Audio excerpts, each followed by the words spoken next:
Everyone, the theme is artificial intelligence as a catalyst for global health equity and learning health systems. To introduce the speaker, I must introduce first our moderator. Once again, on stage, President Madame Brigitte Servozy.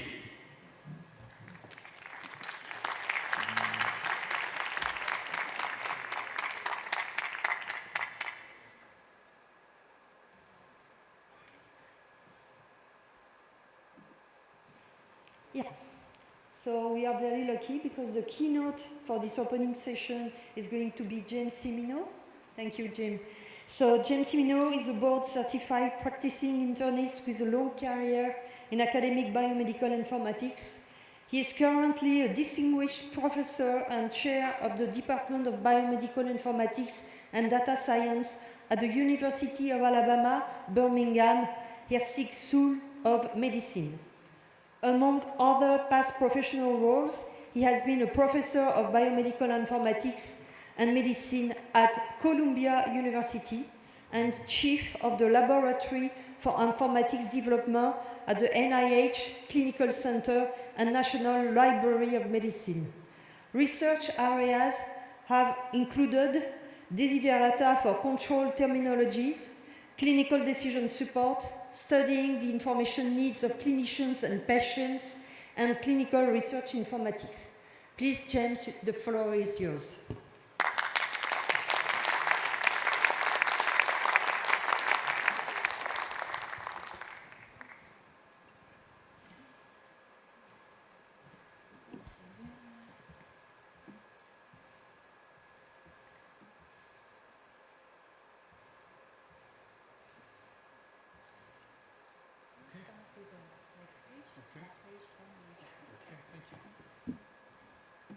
Thank you. I see that I'm out of time, so I'm going to have to use my New York voice. Okay, first, let me say what a huge honor it is to be invited to speak here. I was at that, my first MedInfo was 1986 in Washington, D.C., and it's amazing how this conference has evolved. I thought that I would be able to sneak out from this conference to go visit Taipei, but looking at the program, I really don't see how I'm going to be able to tear myself away. Second, let me say that over the past few months, the title, like my genome, and the ends of my chromosomes, the title of this talk has gotten longer, and like my lifespan, or expected lifespan, the time allotted has gotten shorter. So I've got to cram all of this into 30 minutes, so let's see how I do. And then I also want to say, as the EMEA representative to the American Medical Informatics Association, that I want to extend EMEA's condolences to the friends and our colleagues of Atul Butte, who we lost this year. He was a leader in biomedical informatics and biomedical research, and has changed the way we do both of those in the United States and in the world, and he'll be deeply missed. But he lives on, and those of you who work with him, learn from him, and have adopted his methods. Okay, so I start with a disclaimer. People wonder about the use of AI in generating these talks. This presentation was prepared entirely without assistance of generative artificial intelligence tools. All content reflects my own work, perspectives, and analysis. And I had a little trouble writing that, so I asked ChatGPT to help me do that. My slides are not advancing up there. Is there some way to make the slides? I'm getting to see some wonderful slides here. Let's see, display, duplicate slideshow. Nope. When were you going to tell me?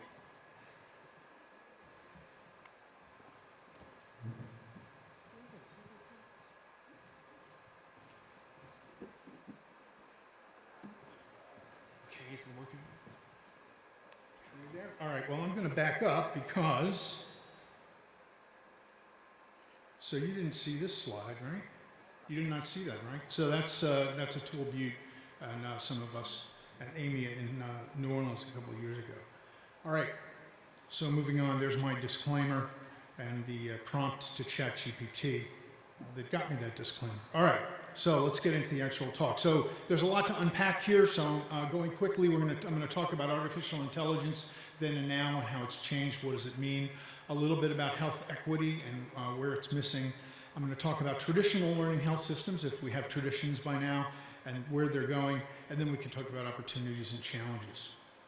All right, so health equality, giving everyone the same health care, but their equity is making sure that they have access to that care. So ensuring that everyone has a fair and just opportunity to be healthy, and that's what I mean by health equity.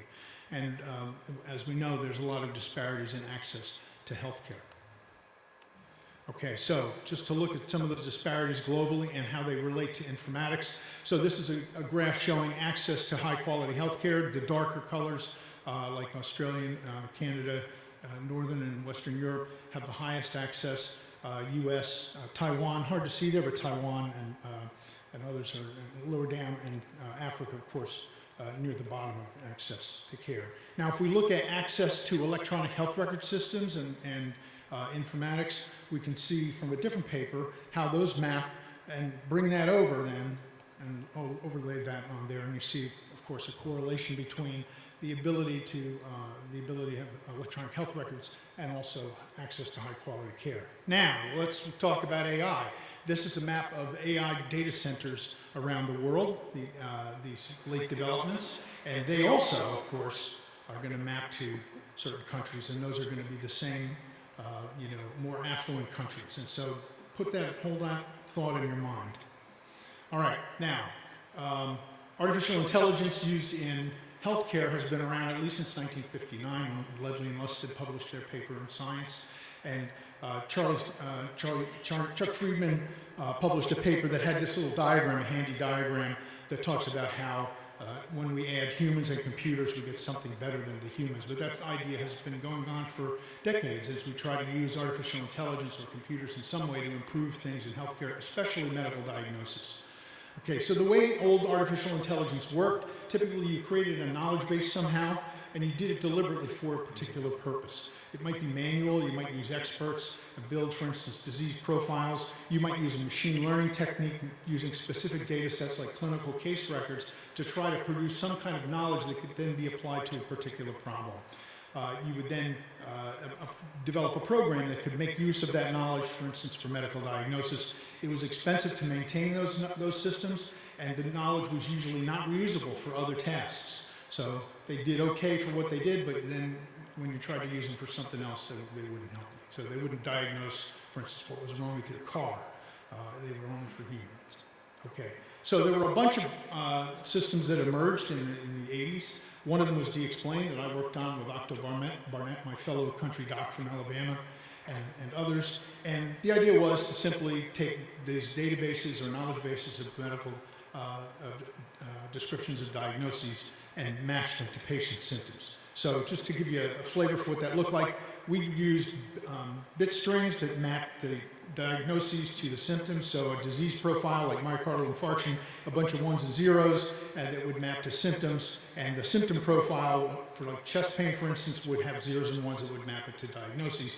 And then you would put in your terms of matching what the patient had, and it would generate a differential diagnosis through lots of tricky little heuristics. And there were a lot of systems around like that. There was Ida Berner at University of Alabama, Birmingham, did a very nice study back, about 7 years later that looked at D-Explain, QMR, Meditel, and Iliad, 4 systems that all did the same thing using somewhat different methods. And she found that the systems got the right diagnosis maybe 50 to 70% of the time, but they also had a lot of irrelevant diagnoses. In fact, 40 or 60 to 80% of the diagnoses they generated were irrelevant, and that it didn't get all the reasonable diagnoses.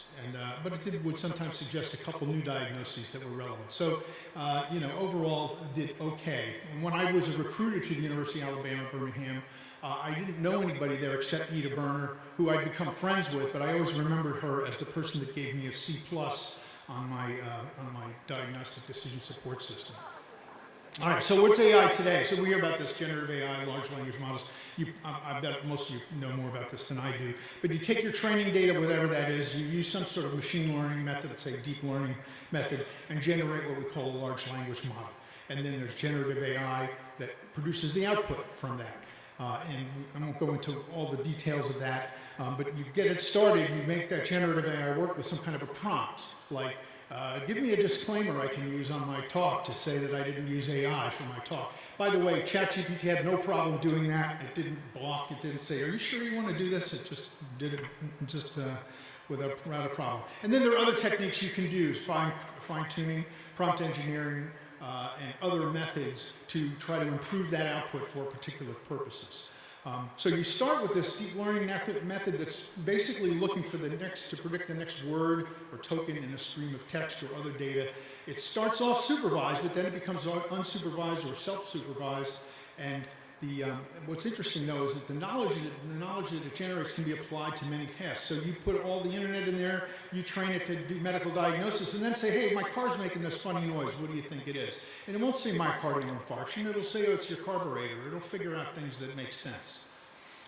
And the neat thing about this, besides being reusable, is it doesn't cost a lot of manpower or money to maintain the system. You just put more data in, keep draining it. It costs electricity, but not human expertise to maintain these things. Okay, so large language models. What about using it for diagnosis? Well, I did a search this morning on Medline and found 9,600 citations that had large language models, generative AI, or generative artificial intelligence, and you can see, of course, most of those are over the last couple of years, and 21% of those had diagnosis, were about diagnosis. So really a very big use of this. Of course, this is in Medline, so it's medical uses. All right, so how do they do? There's lots of articles out there. I just picked one sort of randomly. This one was looking at medical diagnosis and rated the suggestions that it made. A 5 was it got the right diagnosis. A 3 was it had something. A 4, something happened to my formatting there. 4 said that it was close. 3 helpful things. 2 not really helpful, but not too far off base. There was no 1, and 0 meant it didn't do anything. And as you can see, it got a lot of 5s and 4s, so did pretty well. Now, how does it do compared to the more traditional AI systems? So Mitch Feldman and colleagues at Mass General did a study where they compared 2 widely used large language models with a decision support system, and they tested it on 36 unpublished cases, which is important because if the cases had been published, they might have been in the knowledge base, right? So, and what they found was that the traditional decision support system did better than the large language models, especially when laboratory results were included, and especially when all the findings were included, not just findings that the users thought were relevant to the case. And the 2 large language models were ChatGPT version 4 and Gemini version 1.5, and the decision support system was DXplain. So it's nice to know that you can take these things from the 80s and dust them off and they're useful again. Kind of like me doing a keynote at MedInfo. All right, so now I want to draw an analogy that I think has really struck me. In 1990, hypertext markup language, first version of HTML, came out, and with that you could build user interfaces for hypertext in a very easy way, nice graphical things that link to each other in a way that you could just use a simple word processor. You could use Notepad and you could build a nice application. So we did that at Columbia. We built a clinical information system in about a week. It took us to build a front end on our database. And this is HTML, it's a little ugly, but what's in there is basically says, well, put a green ball here on the screen, put the number 5.4 here on the screen, and then you can display these things in a web browser. And so you could display these things very quickly. But then the really neat thing was that in 1995, the hypertext transfer protocol came out, and that allowed you to connect different systems together. So not just pieces of a document, a hyperdocument, but actually different systems. And so we had things like a DXplain button. So you could take that potassium 5.2 and pass it off to DXplain, and DXplain would give you a differential diagnosis of hyperkalemia. And that took maybe 2 minutes to build that thing, to integrate your EHR with an expert system, something nobody had ever been able to do. Even Homer Warner couldn't integrate the Iliad system, which he built, with the health system, which he built. And so that was really lowered the bar to being able to do wonderful things, okay? That was 30 years ago. I think we're kind of in the same place now with these large language models, because you don't have to build the large language model, you don't have to train it, a lot of times you don't even have to pay for it. If you want to integrate it into your system, you load this library here in your Python code, OpenAI. You load that library in, write a couple of lines of code, and you can pass a prompt off to one of these systems and get back data that will be displayed to your user. So this, again, lowers the barriers to these, which I think is going to be very important, especially for low resource settings. Okay, speaking of low resource settings, so there are, again, lots of papers about this. I just picked this one, Heart Healthy Assistant. The folks here generated an AI chatbot to help provide advice on treating hypertension. So they use OpenAI's GPT architecture. They actually did train it using hypertension management information, and they integrated into WhatsApp, and they use this in clinics in Nigeria. Little pre-training on general medical text and some fine-tuning, and they were off and running. And they were able to make this thing easily available. This is just time to train in minutes, so 2 to 3 to 4 minutes, they were able to train the clinicians how to use this thing. And we don't have time to go into the numbers, but suffice to say, it lowered people's blood pressure, okay, using this thing. All right, so some caveats. I don't know how many of you have noticed that the acronym for generative AI and large language models is GALM. But it's a little worrisome. There are things we have to worry about. There are inaccuracies. These things aren't built to answer a question. They're built to predict the next word in a string of text. That's not quite the same thing. You hope that the text that went in there was accurate, so that what comes out is accurate. We don't have those guarantees. We know about confabulation. When you don't know what to fill in the next word in a string of sentences, you confabulate. You make something up. I'm probably going to do it a few times during this talk. They call it hallucination, but confabulation is the correct neurologic thing, and it's very good at that.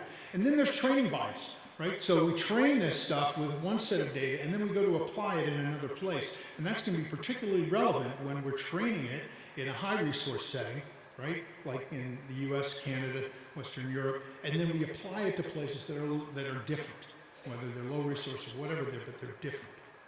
Okay.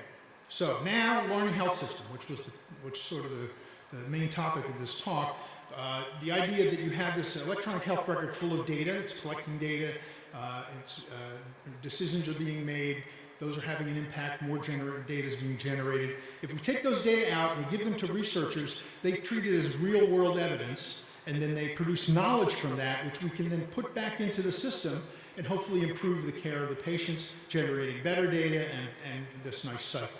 Okay. So what if we use a self-learning health system? Here we take the data out and now it becomes training data for our learning system, and then the generative AI produces knowledge which we put back into the system. So there's no researchers here anymore, right? We just automate this whole thing. How's that going to look? Well, what's interesting about this is if we do it in a high resource setting, we may be able to take that knowledge and send it back to a low resource setting that doesn't have the resources to be able to do this themselves. Okay, so some opportunities. So with international cooperation, we can empower clinicians and patients that have limited healthcare resources by giving them this technology almost for free. We can make the prompts context aware. So we can say, hey, this prompt works in the US, but let's make it work in Nigeria. So we can modify the prompts so that they will work in local settings. And then, of course, we're going to have to figure out how to do research across languages and health systems to do things like harmonize medical knowledge, right? So that the knowledge, what's the best treatment for this disease in the US? Well, it's going to be different than the best treatment for this disease in Nigeria. And so we're going to need to be able to do the mapping of that. And, okay, where do we go? Okay. Now, the other thing we need to do is we need to include the data from these low resource settings as our training data. Otherwise, we're going to have bias in the way these systems work. All right, so we're going to have to be able to translate clinical data from all these different settings into one form that can be merged into a single training set. So challenges, lots of challenges. We have to guide the learning of the EHR data from reliable sources. We don't just dump, everything from the internet into this thing. We want to put in medical text, things that are reliable sources. Remember GALM, we have to avoid bias in the data that we use. And to get back to Chuck Friedman's theorem about computers and humans being better, I like to think about this as to err as human, to computers are required to really screw things up. But my corollary to this is to remember that the human and the computer is also better than the computer. Okay, so when we do this, we need to introduce humans back into this process. We need to make sure that we know what the training data mean, that when we pull the data out, we know they mean. My wife is doing this study with my database at UAB and giving me endless grief about the poor quality of the data because she wants to know where the patients live, and all we have is where the patient's bills go. And she doesn't understand why we don't keep track of where the patients live. So we have to improve the data that go into that EHR and then make sure we're getting the right data for training. And then integrating it back into the workflow has to be done in a way that doesn't drive the clinicians and the patients and the families crazy, but instead works with the way that they're thinking about it. Okay, nobody's flashed any signs at me, so I guess I have plenty of time. Maybe I'll slow down a little. So we want to guide learning, we want to avoid bias, we want to integrate knowledge into the workflow with proper human review. And so we're going to need international informatics cooperation to do this. Now, if only there was an organization of international informaticians that we could engage to help us work with these countries that have the high resource settings and also the low resource settings. So with that, I'm going to just conclude to say that this new architecture really lowers the barrier for engaging this technology into actual practice of medicine. This is not like building D-Explain and having the doctor have to read the thing from one thing, type it into the system, see what it says, and then go over and type it back in, which was one of the killers of these systems. Nobody would use it. You didn't have time to do that. Now we can integrate this thing very easily. We also can have it generate data that's not just for the clinician, but also for the patients, for the family members, things at different levels. Remember, it's large language models, and so we will be able to address those. So we don't have to build everything. The haves will build it for us, and we'll have ways to share it. And then we can integrate it easily and adapt it to multiple cultural settings. So let me leave you this. When developed and deployed ethically, a humanistic, equitable learning health system can turn the promise of AI into a tool for justice, resilience, and health for all. So thank you again for your attention and for this invitation. Thank you so much, James. And now we would like to welcome Bridget back on stage, our moderator. Bridget back on stage. I believe Bridget has a gift for you. Oh. Sounds nice? Sounds nice, eh? Okay. How did I do on time? Madame Bridget. I don't know. You're the president. Do whatever you want. Center stage, please.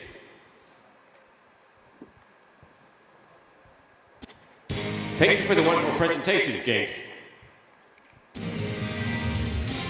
And now a token of appreciation from Madame Bridget to James. Our applause, ladies and gentlemen.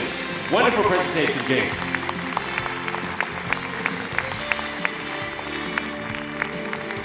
Thank you so much, James. Wonderful presentation.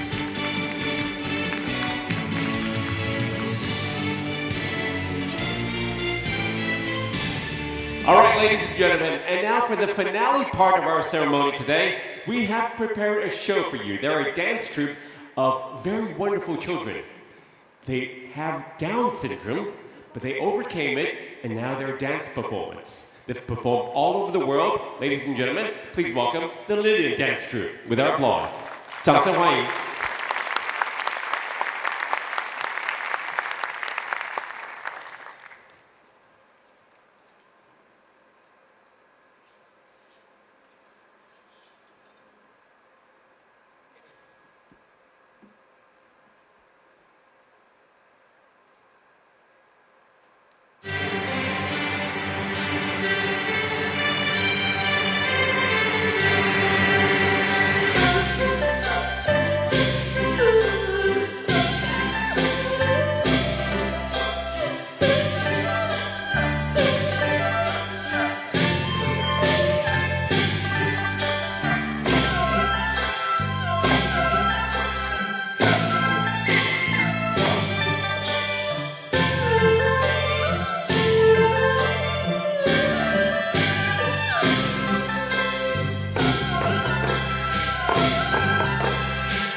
All right, ladies and gentlemen, and that wraps it up for our opening ceremony of MedInfo.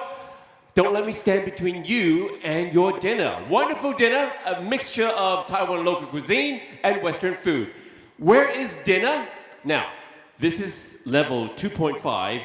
Dinner is on the 3rd floor. So you go out from that door that's already open and that door that's already open. However, the banquet hall is that away. So when you go out that door, you turn left. When you go out that door, you turn right.